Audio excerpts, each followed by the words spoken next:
రైతాంగానికి రేవంత్ సర్కార్ good news చెప్పింది. సాగుకు యోగ్యమైనటువంటి అన్ని భూములకు కూడా రైతు భరోసా ఇస్తామంటూ నిన్న కేబినెట్ భేటీలో నిర్ణయం తీసుకుంది. మరోవైపు రైతు కూలీలందరికీ 12,000 రూపాయల ఆర్థిక సాయము, ఇందిరమ్మ భరోసా కింద 12,000 రూపాయల ఆర్థిక సాయం చేస్తామంటూ చెప్పింది. సో ఇప్పటికే అటు ప్రతిపక్షాలు దీని మీద కామెంట్ చేస్తున్నాయి. గతంలో 15,000 ఎకరాకి ఇస్తామన్నటువంటి రేవంత్ సర్కార్ కొర్రెలు పెడుతూ రైతన్నల్ని మోసం చేస్తుందంటున్నారు. ఒకసారి దానికి సంబంధించినటువంటి అప్డేట్స్ కూడా చూద్దాం. మరి ప్రతిపక్షాలు ఏమంటున్నాయి, విపక్షాలు ఏమంటున్నాయి? అధికార కాంగ్రెస్ పార్టీ మేము మాత్రం ఉన్నటువంటి ఆర్థిక వనరులతో ఉన్నటువంటి అప్పుల కుప్పలో ఉన్నటువంటి తెలంగాణతో రైతన్నల్ని ఆదుకునేటువంటి ఉద్దేశంతో గతంలో ఇచ్చిన 10,000ని మేము 12,000 చేస్తూ ఏడాదికి ఇక ప్రతి సాగుకు యోగ్యమైన భూమికి మేము రైతు భరోసా వేస్తూ ఉన్నామని చెప్తా ఉన్నారు. కొన్ని గైడ్లైన్స్ కూడా పెట్టిరు. మరోవైపు ఇందిరమ్మ ఇల్లుకు సంబంధించి కావచ్చు, రేషన్ కార్డుల జారీ కావచ్చు, ప్రధానంగా ఈ 3 అంశాలు, రేషన్ కార్డులు, ఇందిరమ్మ ఇల్లు, ఇక రైతు భరోసా, అదేవిధంగా రైతు కూలీలకు ఇందిరమ్మ ఆర్థిక భరోసా, ఈ 3-4 అంశాలన్నీ కూడా ఈ నెల 26న జనవరి 26న ఇక మొదలు కాబోతా ఉన్నాయి. సో గణతంత్ర దినోత్సవం సందర్భంగా, సో 75 ఏళ్ల భారత గణతంత్ర దినోత్సవం సందర్భంగా అయితే ఈ యొక్క పథకాల అమలుకు శ్రీకారం చుడుతూ ఉన్నారు. ఒకసారి చూద్దాం. ఇక కేటీఆర్ పైన కూడా అనేకమైనటువంటి ఆరోపణలు వస్తున్నాయి. సిరిసిల్లలో కేటీఆర్ అనుచరుల భూదందంతా కూడా బయటకు వస్తుంది. దాదాపు 2,000 ప్రభుత్వ భూములంతా కూడా స్వహా చేసి పనిచేశారు. ఇక ప్రభుత్వ భూములన్నీ పట్టాగా ఉన్నటువంటి ప్రభుత్వ భూములన్నీ కూడా తమ పేర్ల మీద పట్టా చేసుకొని అక్కడటువంటి రెవెన్యూ ఆఫీసర్లతోటి కుమ్మక్కయి రైతు బంధు కావచ్చు, ఇక బ్యాంకులో లోన్లు కావచ్చు, ఇతరితర ఇల్లీగల్ యాక్టివిటీస్ చేయకూడని పనులన్నీ కూడా కేటీఆర్ని అడ్డం పెట్టుకొని కేటీఆర్ పేరు చెప్పుకొని ఇక కేటీఆర్ కూడా కొంత ఇన్వాల్వ్మెంట్ ఉన్నటువంటి ప్రచారం జరుగుతోంది. సో మరి సిరిసిల్లలో 2,000 ప్రభుత్వ భూమిని ఎట్లా ఆగం చేసిరు, ఈ పూర్తి సమాచారం తెలుసుకుందాం. మొదటగా అయితే ఇవాళ దినపత్రికలో హెడ్లైన్ చూద్దాం, అనంతరం పూర్తి వార్తా కథలకు పోదాం. ఇక మొదటగా మన తొలి వెలుగు నుంచి మొదలు పెడతాం. అసలు రైతు భరోసా ఏంది, ఈ యొక్క రేషన్ కార్డుల జారీ ఏంది, అండ్ దాంతోపాటు మరి కొత్తగా ఇందిరమ్మ ఇళ్ళకి సంబంధించిన అప్డేట్స్ ఏందో అవన్నీ చూద్దాం. ఇక తొలి వెలుగు ఈ పేపర్ నుంచి మొదలు పెడితే, అమ్మాయిల వాష్రూమ్లో సీక్రెట్గా వీడియో షూటింగ్, మహబూబ్ నగర్లో కలకలం, పాలిటెక్నిక్ కాలేజీలో ఘటన, మొబైల్తో రికార్డ్ చేసినట్లు గుర్తింపు, కాలేజ్ ఎదుట విద్యార్థుల ఆందోళన, నిందితుని అదుపులోకి తీసుకున్న పోలీసులు. ఇవి రోజు రోజుకు పెరిగిపోతున్నాయి. మొన్ననేమో సిఎంఆర్ కాలేజ్, మల్లారెడ్డి కాలేజీలో బాత్రూమ్ వెంటిలేటర్ల నుంచి ఇక ఫోన్లలో అమ్మాయిల వీడియోలు చిత్రీకరించాం. ఇప్పుడు తాజాగా మళ్ళీ మహబూబ్ నగర్ ఒక పాలిటెక్నిక్ కాలేజీలో అమ్మాయిల వీడియోలు సీక్రెట్గా రికార్డ్ చేస్తూ ఉంటే వాడిని పోలీసులు పట్టుకున్నటువంటి పరిస్థితి మనకు కనిపిస్తోంది. మరో వార్త, ఎకరానికి 6,000, 2 విడతలుగా 12,000, రైతు భరోసాకు నో సీలింగ్, సాగు భూమి మొత్తానికి చెల్లింపులు, రైతు కూలీలకు ఇందిరమ్మ ఆత్మీయ భరోసా, ఏడాదికి 12,000 చెల్లింపు, పేదలకు కొత్త రేషన్ కార్డుల జారీ, జనవరి 26 నుంచి 3 పథకాల అమలు, ఇక ఫిబ్రవరి నుంచి రేషన్ షాపులో సన్నబియ్యం పంపిణీ, సంచలన నిర్ణయాలు తీసుకున్న క్యాబినెట్. జనవరి 26 నుంచి రైతు భరోసా, కొత్త రేషన్ కార్డులు, ఇందిరమ్మ ఆత్మీయ భరోసా పథకం అమలు చేస్తామంటూ ముఖ్యమంత్రి రేవంత్ రెడ్డి ప్రకటించారు. కేబినెట్ సమావేశం ముగిసిన తర్వాత మంత్రివర్గ నిర్ణయాలను సీఎం మీడియాకు వివరించారు. రాష్ట్ర రైతాంగానికి నూతన సంవత్సరంలో మంచి జరగాలి, రైతు భరోసా కార్యక్రమంలో భాగంగా వ్యవసాయ యోగ్యమైన భూములన్నిటికీ రైతు భరోసా ఇస్తాం, ప్రతి ఎకరాకు ఏడాదికి 12,000 ఇవ్వాలంటూ నిర్ణయం తీసుకున్నాం, భూమి లేని వ్యవసాయ కుటుంబాలకు ఏడాదికి 12,000 ఇవ్వాలంటూ కేబినెట్ నిర్ణయం తీసుకుంది. ఈ పథకాన్ని ఇందిరమ్మ ఆత్మీయ భరోసా అని నామకరణం చేశారు. జనవరి 26 నుంచి రైతు భరోసా, కొత్త రేషన్ కార్డులు, ఇందిరమ్మ ఆత్మీయ భరోసా పథకాలు అమలు చేస్తామంటూ సీఎం ప్రకటించారు. సో యోగ్యమైనటువంటి భూములన్నిటికీ కూడా మేము రైతు భరోసా వేస్తామని చెప్తా ఉన్నారు. సో దానికి సంబంధించినటువంటి దరఖాస్తుల స్వీకరణ, లేకపోతే గ్రామంలో ఉన్నటువంటి గ్రామ సభల ద్వారా అక్కడ కూర్చున్నటువంటి రెవెన్యూ ఆఫీసర్లు యొక్క పూర్తి డేటాను కలెక్ట్ చేసుకొని, సో ఎవరైతే రైతులు సాగు చేస్తూ ఉన్నారో వాళ్ళందరికీ కూడా రైతు భరోసా ఇస్తామని చెప్తా ఉన్నారు. గతంలో ట్యాక్స్ పేర్స్ ఉద్యోగస్తులకు ఇవ్వమని చెప్పారు, బట్ అట్లేం లేదు. ఉద్యోగస్తులు, ప్రభుత్వ ఉద్యోగులైనా ట్యాక్స్ పేర్స్ అయినా సాగు చేస్తున్నటువంటి ప్రతి ఒక్కరికి, సాగు చేస్తున్న ప్రతి ఎకరం భూమికి ఇక రైతు భరోసా ఇచ్చే ఆలోచన తెలుస్తుంది. సో ఎవరు అర్హులు, ఎవరు అనర్హులు, ఎవరికి ఇస్తారు, ఎవరికి ఇవ్వరు, ఇవన్నీ లెక్కల గురించి మనం మాట్లాడుకునే ప్రయత్నం చేద్దాం. ఇక హాస్టల్ ఆంటీ నాదే కాదు నాదే, 2 యువకుల మధ్య ఘర్షణ, మహేందర్ రెడ్డిని కత్తితో పొడిచిన కిరణ్ రెడ్డి, మేడిపల్లి బాయ్స్ హాస్టల్లో ఘటన, పక్కా పథకం ప్రకారమే హత్య చేశారు, కేసు నమోదు చేసి పోలీసుల దర్యాప్తు. మరి దారుణాలు అయిపోయినాయి. ఈ ప్రేమలు ఈ మోజులంతా కూడా చాలా దారుణంగా కనిపిస్తూ ఉంది. Yes, Aravind versus Raghunandan. BJP అధ్యక్ష రేసులో ఇద్దరు ఎంపీలు. నెలాఖరుకు కొత్త బాస్ ఖరార్. ఢిల్లీలో లాబింగ్ చేస్తున్న ఇద్దరు నేతలు. కొత్త అధ్యక్షుడిపై పార్టీలో జోరుగా చర్చ. బీసీ నేతల వైపే అధిష్టానం మొగ్గు అంటూ మనకు వార్త కనిపిస్తుంది. మీ అందరికి తెలుసు, బీజేపీలో ప్రస్తుతం కొత్త బాస్ను పెట్టేటువంటి ఆలోచన చేస్తున్నారు. సో కొత్త బాస్ సంబంధించి డిస్కషన్ నడుస్తుంది. ఇద్దరు ఎంపీలు, అరవింద్ అదేవిధంగా రఘునందన్ రావు. సో ఇద్దరు కూడా ఇక నేనంటే నేను అంటూ పోటీలో ఉన్నట్టు తెలుస్తోంది. ఐసికి తైసా అన్నట్టుగా వాళ్ళు ఇక ఢిల్లీలో లాబింగ్ చేస్తున్నారు. సో ఢిల్లీకి పోయి ఖచ్చితంగా నాకే అధ్యక్ష పదవి రావాలంటే నాకే అధ్యక్ష పదవి రావాలన్నటువంటి ఆలోచనలో ఉన్నట్టు తెలుస్తోంది. సో దాని గురించి ఎక్స్ప్లెయిన్ చేద్దాం. బీజేపీ నూతన అధ్యక్షుడిగా ఎవరిని నియమించబోతున్నారు అన్నది. తొలి వెలుగు ఎస్, ఇక మన కేటీఆర్ ఒక స్టోరీ రాసింది. 10 ఏళ్లలో 2,000 ఎకరాల ఆక్రమణ. సర్కార్ భూములు పంచుకున్న నేతలు. అక్రమాలు వెలుగులోకి తెచ్చిన కలెక్టర్ సందీప్. ఇప్పటికే 208 ఎకరాల వాపస్, పట్టాలు రద్దు. పలువురు నేతలు అధికారులపై కేసులట. కేటీఆర్ అనుచరుల భూదందా. సో మనం చెప్పుకున్నాం కదా ఇంతకుముందే, కేటీఆర్ అనుచరుల భూదందా సిరిసిల్లలో మారిమోగిపోతూ ఉంది. సో ఒక్కసారిగా ఈ సిరిసిల్లలో 2,000 ప్రభుత్వ భూములన్నింటినీ కూడా ఆ కేటీఆర్ అనుచరులు కబ్జా చేసినట్టు తెలుస్తుంది. సో ప్రభుత్వ భూమిని కాస్త పట్టా భూములుగా మార్చుకొని, సో పట్టా భూముల్ని ఇక రైతు భరోసా అంటే గతంలో ఇచ్చినటువంటి రైతు బంధు, రుణమాఫీ ఇవన్నీ కూడా ప్రభుత్వ సొమ్మును లూటి చేసినటువంటి పరిస్థితి. మరి ఎవరో కాదు ఎక్కడో కాదు, మాజీ మంత్రి బీఆర్ఎస్ వర్కింగ్ ప్రెసిడెంట్ ప్రస్తుత ఎమ్మెల్యే కేటీఆర్ గారి ఇలాకాలోనే ఇదంతా నడిచింది. సో ఆయనకు తెలియకుండా నడుస్తుందా ఇదంతా? ఒక మంత్రి, గతంలో మంత్రిగా పనిచేసినటువంటి వ్యక్తికి ఈ భూదందాలు, ఈ అనుచరుల ఇల్లీగల్ యాక్టివిటీస్ అని తెలియకుండా ఉంటాయా? తెలుసు, కానీ ఏదో తెలిసి తెలియనట్టుగా ఇప్పుడు ఏం చూసి చూడనట్టుగా ఆయన గతంలో వదిలేసిండు. సో దాని గురించి మనం ఎక్స్ప్లెనేషన్లో మాట్లాడదాం. ఆయన పాత్ర ఏంది, కథ ఏంది, కార్ఖాన ఏంది అనేది. సో మనం ఒకసారి ఈనాడులో ఉన్నటువంటి హెడ్లైన్ చూద్దాం. ఇందులో ఏమైనా హెడ్లైన్స్ ఇచ్చారా? కక్షలో మొలకెత్తిన అలసంద విత్తనాలు. ఇస్రో క్రాప్స్ ప్రయోగం విజయవంతం. క్రాప్లో మొలకెత్తిన అలసంద విత్తనాలంటూ మనకు వార్త కనిపిస్తుంది. కథం తొక్కిన కర్షక కలోకం. వీరంతా పంటలకు కనీస మద్దతు ధర కోరుతూ పంజాబ్లోని కౌనేరి సరిహద్దులో శనివారం జరిగిన కిసాన్ మహా పంచాయత్కు పోటెత్తిన రైతులు.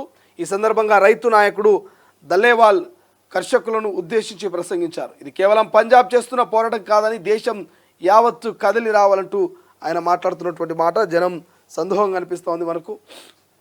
ఇక రైతు భరోసా ఏటా 12,000. వ్యవసాయ యోగ్యమైన ప్రతి ఎకరాకు వర్తింపు. భూమి లేని కూలీలకు ఇందిరమ్మ ఆత్మీయ భరోసా కింద 12,000. రేషన్ కార్డులు లేని వారికి కొత్త కార్డులు ఈ నెల 26 నుంచి అమలు చేయాలంటూ మంత్రి మండలి నిర్ణయం. ముఖ్యమంత్రి రేవంత్ రెడ్డి వెల్లడి.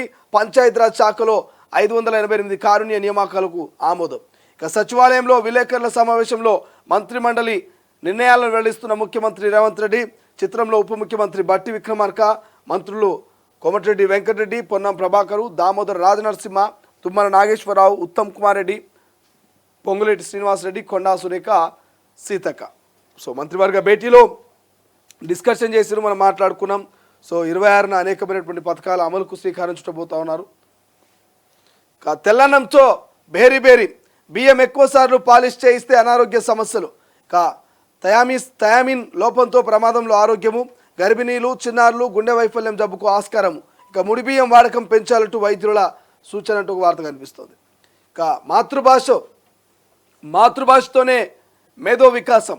ఆంగ్లం మోజులో తెలుగును నిర్లక్ష్యం చేయొద్దు. మన ఇంటి నుంచి పరిరక్షణ ఉద్యమం ప్రారంభం కావాలి. ప్రపంచ తెలుగు సమైక్య మహాసభలో కేంద్ర మంత్రి కిషన్ రెడ్డి. నిజంగానే మన ఇంటి నుంచి ఒక పరిరక్షణ ఉద్యమం ప్రారంభం కావాలి. ఎందుకంటే తెలుగు అనేది రోజు రోజుకు మనం మర్చిపోతూ ఉన్నారు. తెలుగు కంటే ఇంగ్లీష్, ఇక హిందీ ఈ మోజులో పడిపోతూ ఉన్నారు. స్కూల్లో కావచ్చు, ఇతరితర ప్రాంతాల్లో మనం చూస్తూ వస్తూ ఉన్నాం. తెలుగును మెల్లమెల్లగా మర్చిపోయే ప్రయత్నం చేస్తారు. కాబట్టి తెలుగును కాపాడుకోవాలంటే మన ఇంటి నుంచే తెలుగు అనేది దానికి ఒక ఉద్యమాన్ని మనం తెరలేపాలి, దాన్ని కాపాడుకునేటువంటి ప్రయత్నం చేయాలి. ఎస్, లావణి పేరుతో ఊడ్చేశారు. ప్రభుత్వ భూములకు వందల సంఖ్యలో పట్టాల జారీ. వాటి విలువ 100 కోట్లు. దళారులు, రెవెన్యూ సిబ్బంది చట్టాపట్టాలు. తవ్వే కొద్దీ వెలుగు చూస్తున్న సిరిసిల్ల జిల్లాలోని భూ అక్రమణలు. 2 మండలాల్లో ఇప్పటికే 4 కేసులు నమోదు. ఎట్లుంది కథ? ప్రభుత్వ భూములకు వందల సంఖ్యలో పట్టాలు జారీ అట.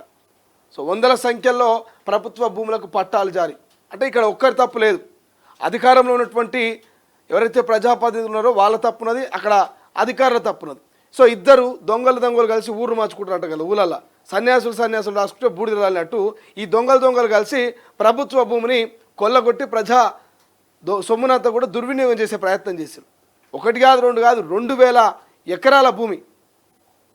సో మొత్తం ప్రభుత్వ భూమిని ఇద్దరు కుమ్మక్కై మంచిగా ఊడ్చేసినట్టుగా సిరిసిల్ల మండలం సర్దాపూర్లోని ప్రభుత్వ భూమిలో నెలకొల్పిన క్రషర్ ఇది. ఒక వ్యక్తి ప్రాంతంలో 5 ఎకరాల సర్కార్ జాగాను కబ్జా చేయగా ధరణి పోర్టల్లో దాని వ్యవసాయేతర భూమిగా మార్చేశారు.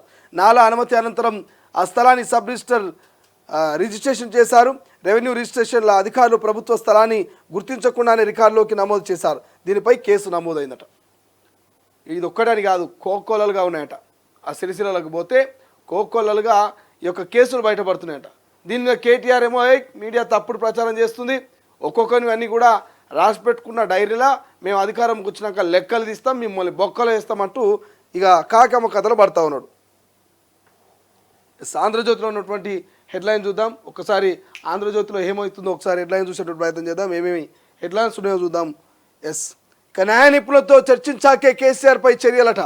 లోకూర్ నివేదికను ఏజీకి పంపాలంటూ కేబినెట్ నిర్ణయం. విద్యుత్ నివేదికపై మంత్రివర్గంలో చర్చ. న్యాయ నిపుణులతో చర్చించాక ఇక మరి కేసీఆర్కు కొంత నోటీసులు ఇచ్చే అవకాశం కనిపిస్తుంది.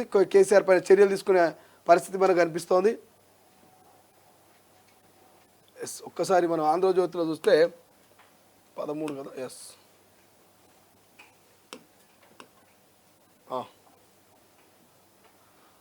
రైతు భరోసా 12,000, ఇక ఎకరానికి సీజన్కు 6,000 చొప్పున చెల్లింపు అంటూ వార్త కనిపిస్తుంది. అన్ని దినపత్రికల్లోకి కామన్గా ఈ వాడుతుంది. సాగు యోగ్యమైన భూములన్నిటికీ వర్తింపు, భూమి లేని రైతు కుటుంబాలకు ఏటా 12,000 ఇందిరమ్మ ఆత్మీయ భరోసాగా పథకం అంటూ మనకు ఆ వార్త హైలైట్గా కనిపిస్తుంది. బాలికల వాష్రూమ్లో cell phone camera. Mahabubnagar polytechnic కాలేజీలో ఘటన. ప్రిన్సిపల్కు బాధితురాలు ఫిర్యాదు చేస్తున్న మౌనం. విద్యార్థుల ఆందోళనతో దద్దరిల్లిన ప్రాంగణం. పూర్వ విద్యార్థి పనే నిందితుడు అరెస్ట్ అంటూ మనకు వార్త కనిపిస్తుంది. ఏం పోయే రోగం వచ్చిందో ఈ మధ్యకాలంలో వరుస సంఘటనలు జరుగుతూ ఉన్నాయి. కొంత యూత్ చెడుదారి పడుతున్నటువంటి పరిస్థితి మనం చూస్తూ ఉన్నాం. సో పాలిటెక్నిక్ కాలేజీలో జరిగినటువంటి సంఘటన మనకి ఇక్కడ ప్రధానంగా కనిపిస్తోంది. మరోవైపు సిరిసిల్లలో బీఆర్ఎస్ శ్రేణుల సమావేశంలో మాట్లాడుతున్న కేటీఆర్, కేంద్రంలో చక్రం తిప్పుతాం. చంద్రబాబు నితీష్లా మనకు ఒకరోజు వస్తుంది. చిన్న పొరపాట్లతో అసెంబ్లీ ఎన్నికల్లో ఓడిపోయాం. సీఎం చీఫ్ మినిస్టర్ కాదు కటింగ్ మాస్టర్. ఫార్ములా కేసులో విచారణకు హాజరవుతా అంటూ కేటీఆర్ వ్యాఖ్యలు మనకి ఇక్కడ కనిపిస్తున్నాయి.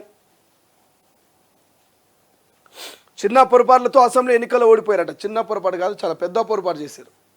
తెలంగాణ ప్రజలు మిమ్మల్ని గెలిపించి పొరపాటు చేస్తే మీరు గెలిచిన తర్వాత తెలంగాణ ప్రజలకు చేసిన అన్నీ కూడా పొరపాట్లే. ఒక్క మంచి పని చేయలే, చిన్న పొరపాటట. ఢిల్లీలో చక్రం తిప్పుతారట వీళ్ళు. ఢిల్లీ పోయి చక్రం తిప్పుతారట. మొన్న ఏపీలో పెట్టినటువంటి మీ పార్టీ అధ్యక్షుడు ఎక్కడ పోయిండు? మహారాష్ట్రలో మీరు పెట్టినటువంటి పార్టీ అధ్యక్షుడు ఎటు పోయిండు? అసలు ఉన్నాయా ఏపీ ఇక మహారాష్ట్ర మీ పార్టీలు? పోనీ తెలంగాణలో ఉన్నదా బీఆర్ఎస్ పార్టీ? ఆగమైపోయిందా? నిజంగా తెలంగాణలో బీఆర్ఎస్ పార్టీ యాక్టివ్గా ఉంటే మాజీ ముఖ్యమంత్రి కేసీఆర్ జనాలు తిరగాలి, ఫామ్ హౌస్లో పడుకోడు. సో వీళ్ళు ఢిల్లీలో పోయి చక్రం తిప్పుతారట, ఇక్కడ గల్లీలో తిప్పింది. ఒక్కసారి మనం వెలుగులో ఉన్నటువంటి హెడ్లైన్ చూద్దాం.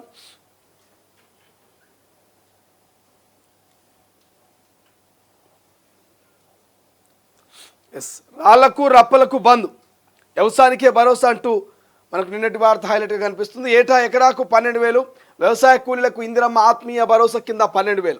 రేషన్ కార్డులు లేని వాళ్ళకు కొత్త కార్డులు. ఈ నెల 26 నుంచి 3 స్కీమ్స్ షురు. కేబినెట్ భేటీ అనంతరం సీఎం రేవంత్ ప్రకటన. గత సర్కార్లో గుట్టలు వెంచర్లకు రైతు బంధు. ఆ అక్రమాల జోలికి వస్తే కేసీఆర్ ఫ్యామిలీకి 1000 ఏళ్ల జైలు శిక్ష ఖాయమంట. నిజమైన రైతులకు మేలు జరగాలన్నదే తమ ప్రభుత్వం విధానం అంటూ వెల్లడి. మున్సిపాలిటీగా ములుగు జీపీ, కార్పొరేషన్గా కొత్తగూడెం మున్సిపాలిటీ. పంచాయతీరాజ్ పాలమూరు ప్రాజెక్టుకు జైపాల్ రెడ్డి, సింగూరు ప్రాజెక్టు కెనాల్కు రాజనరసింహ పేరు. పంచాయతీరాజ్ గ్రామీణ అభివృద్ధి శాఖల 588 కారుణ్య నియామకాలు.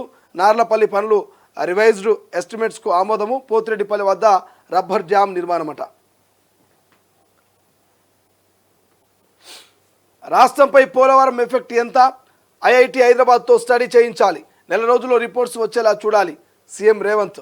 సో మొత్తం మీద రాష్ట్రం మీద పోలవరం ఎఫెక్ట్ ఎంతున్నది ఏం కథ అని ఐఐటి తోటి స్టడీ చేయించాలట.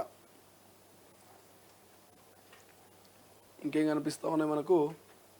ప్రధానంగా కనిపిస్తున్నటువంటి వార్తలు,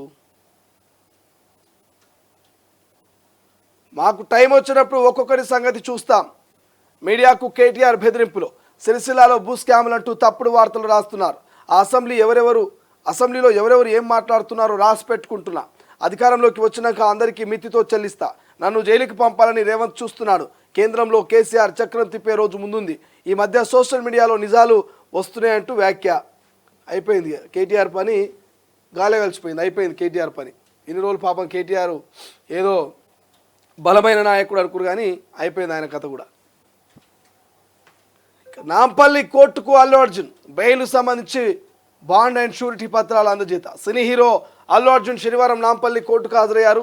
సంధ్యా థియేటర్ ఘటనలో రెగ్యులర్ బెయిల్కు మంజూరు కావడంతో అందుకు సంబంధించిన పర్సనల్ బాండ్ షూరిటీ పత్రాలని కోర్టులో అందజేశారు.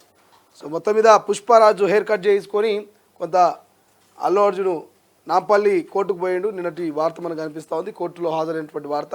సో షరతులతో కూడినటువంటి కండిషనల్ బెయిల్ ఇచ్చారు. ప్రతి ఆదివారం పోవాలి, చిక్కడపల్లి పోలీస్ స్టేషన్లో సంతకం పెట్టాలి, దేశం విడిచిపెట్టి పోవాలంటే పర్మిషన్ కావాలి. కథాకారకాది అంతా పెద్దగానే ఉన్నది. నిన్న నాంపల్లి కోర్టుకు అయితే ఆయన హాజరయ్యాడు.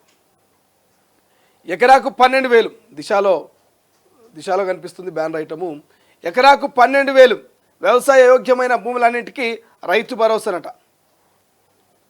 ఇక భూమి లేని వ్యవసాయ రైతు కుటుంబాలకు ఏటా 12,000 సాయం అంటూ మనకు కనిపిస్తుంది. అన్ని దినపత్రికల్లో నిన్నటి క్యాబినెట్కి సంబంధించి ఆ పథకాలకు సంబంధించి కామన్గా కనిపిస్తున్నటువంటి వార్త. ఇక మోడీకి సంబంధించిన వార్త కనిపిస్తుంది. కుల రాజకీయాలు శాంతి భద్రతలకు విఘాతం, వారి ప్రయత్నాల్ని ప్రజలు తిప్పికొట్టాలి. గ్రామీణ భారత్ మహోత్సవ ప్రారంభ ప్రోగ్రాంలో ప్రధాని మోడీ. పాపం కుల రాజకీయాలు ఎవరు చేస్తారో మరి బీజేపీ, కాంగ్రెస్, బీఆర్ఎస్ అనేది తెలంగాణ ప్రజలకు, దేశ ప్రజలకు క్లియర్గా తెలుసు. రాష్ట్రంలో కొత్త వైరస్ లేదట, అయినా అప్రమత్తంగా ఉండండి. చైనాలో హడావుడి మాత్రమే, అఫీషియల్ ప్రకటన లేదు. Public health director doctor Ravindra Naik చెప్తా ఉన్నారు. సో ఇప్పటివరకు ఏం మన దగ్గర ఎటువంటి వైరస్ లేదు, జాగ్రత్తగా ఉండాలని చెప్తా ఉన్నారు. ఇక మేడిగడ్డ కూలడానికి కాంగ్రెస్లే కారణం, వాళ్ళ ప్రాజెక్టును ఏమో చేస్తుంటారు, వాళ్ళే ప్రాజెక్టును ఏమో చేస్తుంటారట. సిరిసిల్లలో భూ కబ్జాని అవులేగాలి వార్తలు రాస్తున్నారు, మనల్ని ఇబ్బంది పెడుతున్న వారి పేర్లు రాసుకుంటున్నా, టైం వచ్చినప్పుడు మితితో సహా చెల్లిద్దాం. సీఎం కటింగ్ మాస్టర్, అందుకే ప్రతి దాంట్లోనూ కోతలంటూ ఇక నిన్న కేటీఆర్ కామెంట్ చేసిన సిరిసిల్లలో మాట్లాడుతున్నట్టు వ్యాఖ్యలు మనకు దిశలో కనిపిస్తున్నాయి. దీని గురించి కూడా డిస్కషన్ చేద్దాం. ఇంకేం కనిపిస్తున్నాయి? క్వార్టర్స్ ఖాళీ చేయండి, లేదంటే కరెంటు నీటి సరఫరా నిలిపివేస్తాం. ఆదర్శ్ నగర్ ఎమ్మెల్యే క్వార్టర్స్లో ఉంటున్నటువంటి వారికి నోటీసులు. ఇక జారీ చేసిన అసెంబ్లీ కార్యదర్శి కాన్స్టిట్యూషన్ క్లబ్ నిర్మాణానికి రంగం సిద్ధం. ఎవరైతే ఆదర్శ్ నగర్ ఎమ్మెల్యే క్వార్టర్స్లో ఉంటున్నారో వీళ్ళందరూ మాజీ ఎమ్మెల్యేలు, ప్రస్తుత ఎమ్మెల్యేలు ఎవరైతే ఉన్నారో వీళ్ళందరూ కూడా ఖాళీ చేయాలంటూ అసెంబ్లీ కార్యదర్శి నోటీసులు జారీ చేసినట్ట. అక్కడ కాన్స్టిట్యూషన్ క్లబ్ కట్టబోతున్నాం, ఖాళీ చేయరా నాయన అని చెప్పే ప్రయత్నం చేస్తే ఎవరు ఖాళీ చేస్తలేరట. దాని గురించి కూడా మాట్లాడుకునే ప్రయత్నం చేద్దాం. సో ఎమ్మెల్యేలు, మాజీ ఎమ్మెల్యేలు, ప్రస్తుత ఎమ్మెల్యేలు ఈ రకంగా చేస్తే సామాన్యులు ఏం చేయాలిగా? తెలుగులో రాయడం రావట్లేదు, కాపాడుకునే బాధ్యత అందరిదట. క్రమంగా నిర్వీర్యమవుతున్న భాష, ఇతర దేశాల్లో మాతృభాషకే ప్రాధాన్యం. ప్రపంచ తెలుగు సమైక్య మహాసభలో కేంద్ర మంత్రి కిషన్ రెడ్డి. సో తెలుగులో రాయడం రావట్లేదట, ఇది వాస్తవం. చాలామంది మర్చిపోతూ ఉన్నారు, విస్మరిస్తూ ఉన్నారు. కాబట్టి తెలుగులో రాయడం నేర్చుకుంటే ఇంకా బాగుంటుంది. ఎస్, నమస్తే తెలంగాణ ఉన్నటువంటి హెడ్లైన్ చూద్దాం. బరాబర్ మోసమే, చెప్పింది 15,000 ఇస్తామంటున్నది 12,000. హామీలు తుంగలో తొక్కిన కాంగ్రెస్, రైతు భరోసాకు దోఖా. కొండంత రాగం తీసి రేవంత్ సర్కార్ కోతలు, కొర్రీలు. ఎన్నికల ముందు ఎకరానికి 15,000 ఇస్తామని ప్రచారము, తమదే గ్యారంటీ అని చెప్పుకున్న ఖర్గే, రాహుల్, ప్రియాంక. వరంగల్ డిక్లరేషను, కాంగ్రెస్ మేనిఫెస్టోనే అదే హామీ. ఏడాది కాలయాపన, వానకాలం భరోసా కూడా ఎగువేత. ఇప్పుడు అసలు విషయాన్ని బయటపెట్టిన కాంగ్రెస్ ప్రభుత్వం ఇక పంట సీజన్కు 6,000 మాత్రమే ఇవ్వగలమంటూ ప్రకటన. అది కూడా సాగు యోగ్యమైన భూమికే ఇస్తామని సీఎం.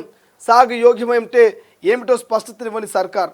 రుణమాఫీ, బోనస్ అనుభవాలతో బెంబేలెత్తిపోతున్న రైతుల కంటే ముందు వీళ్ళే బెంబేలెత్తిపోతున్నారు. పాపం రైతులు బెంబేలెత్తులో తెలియదు కానీ హరీష్ రావు, కేటీఆర్, కవిత వీళ్ళు బెంబేలెత్తిపోతున్నారు. తప్పుడు కేసులు, కక్ష సాధింపులు. బీఆర్ఎస్ నాయకులే లక్ష్యంగా కేసులట. వాస్తవాల్ని కప్పిపుచ్చి అధికార పార్టీ అబద్ధపు ప్రచారాలు. కేటీఆర్ను బదనాం చేయడమే లక్ష్యంగా అడ్డదారిలో యత్నం. కాంగ్రెస్ నాయకుల చేతిలో పావులుగా మారిన ఓ ఉన్నతాధికారి. సిరిసిల్లలో కాంగ్రెస్ హయాంలోనే భూముల క్రయ విక్రయాలు అయినా అక్రమం అంటూ బీఆర్ఎస్ నేతలపై కేసుల బనాయింపు. బాధితుడు ఇక బొల్లి రామ్మోహన్ అట. కర్ణాటకలో మెట్రో బాధనంటూ 15% ఛార్జీలు పెంపు యోచనలో కాంగ్రెస్ సర్కార్, నేడో రేపో పాల ఛార్జీలు పెంచుతున్నామంటున్న ప్రకటన అంటూ ఇక వీళ్ళ కర్ణాటక వార్తలు గుర్తొచ్చినాయి పాపం నమస్తే తెలంగాణలో.